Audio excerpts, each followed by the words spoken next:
the best thing about this movie. I finally caught up to it watching the Hulu. I was up late, man, and just watching the movie. I'm like, you know what? It looks interesting. Let me check it out. I like the cast involved in it, and you know, I like a good Groundhog's Day movie. So I just saw the Palm Springs one, and that, you know, blew my mind away. So I was like, okay, let's see what this one might have to offer.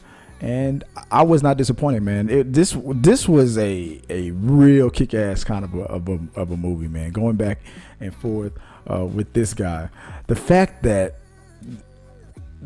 his start over begins right in the middle of of a dangerous situation, a machete that's almost going to hit you in the face, is crazy to me.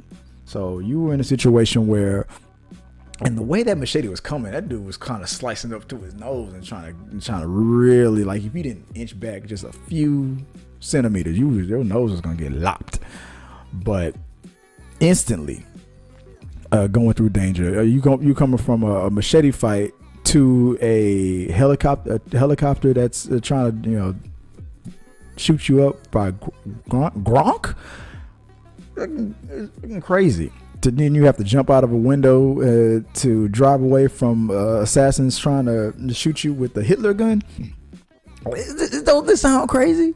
Don't it sound crazy to figure out why you're leaping back and forth through time?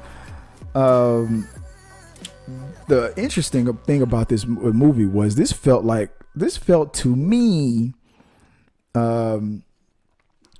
that it kind of felt that Frank Grillo was almost playing Mel Gibson from Lethal Weapon.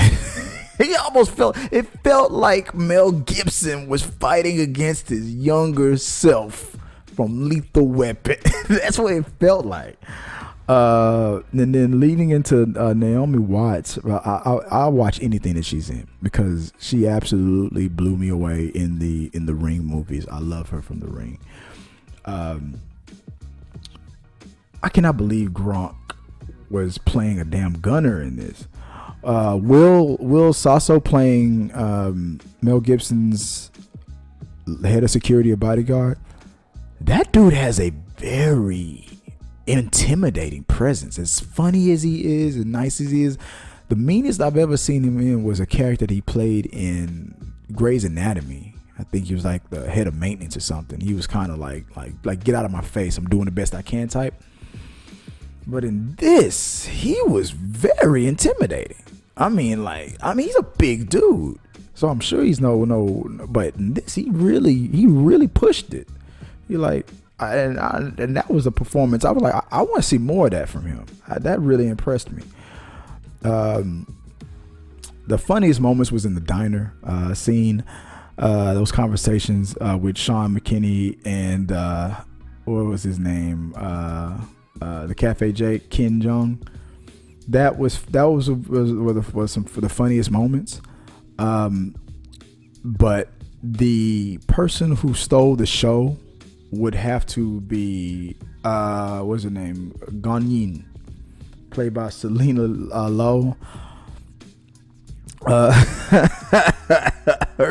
Her I thought that whole I am Gonyin and Gonyin has done this thing would get on my nerves after a while, but what she does and what she says after when he gets that sword training done down was interesting. I found her character, I was like, I could watch a whole. Why did she remind me of one of the characters? Was it Lucy? Is it Lucy Liu in what was it? Not The Bride. What's it called? Kill Bill. Why did she remind me of that? A cartoonish version of a slightly more cartoonish version of that. But it was interesting, man. This movie was smoking something nobody ever heard of, hadn't been invented yet.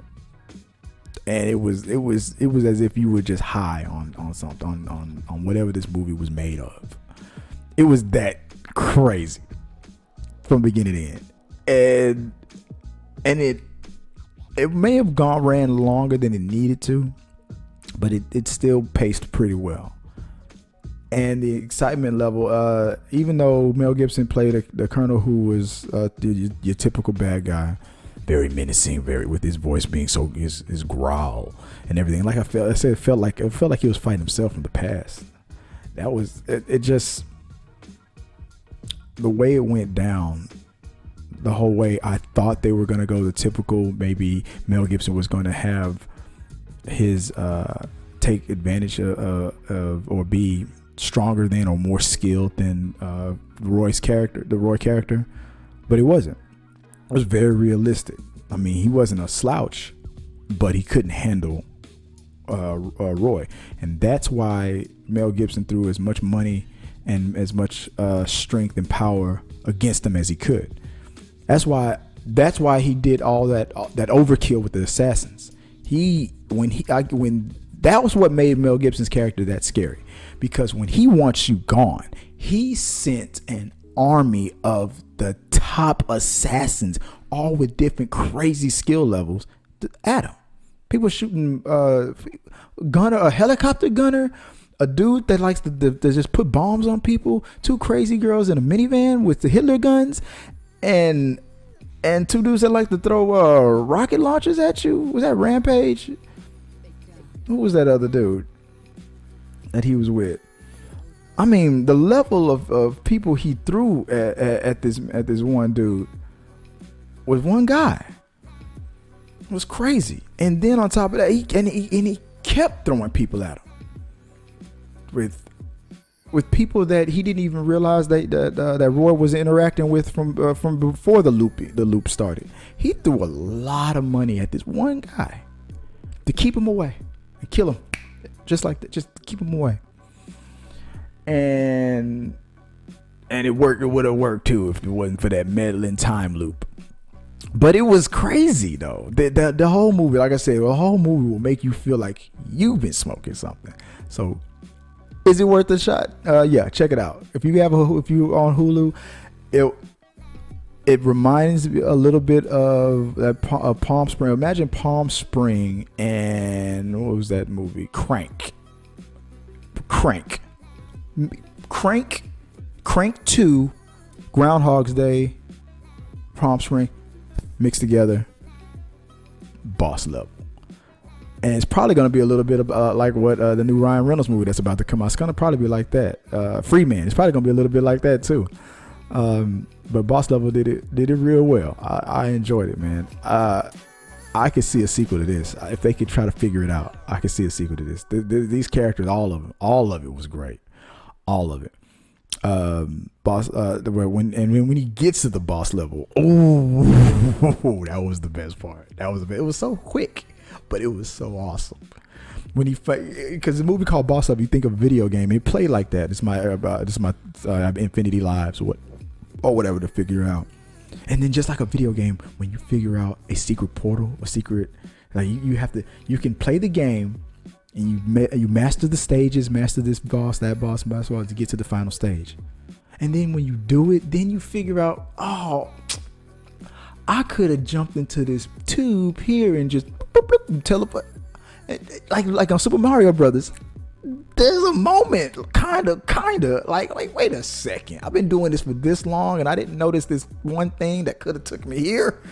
Like that. Or this secret passage of this, man. If you are a gamer, you will like this movie. So go check it out, man. I loved it. I like the dynamic between Mel Gibson and Frank Grillo, even though they were separated throughout the majority of the movie, and the times when they were together were great. But the separation of the two, if you felt it, the star of the game, the boss, they're separated by stages, and you only see them when the boss level in the cutscene started. You have made it this far. Now you must face the next challenge, kind of a thing. It felt like that. You will not survive.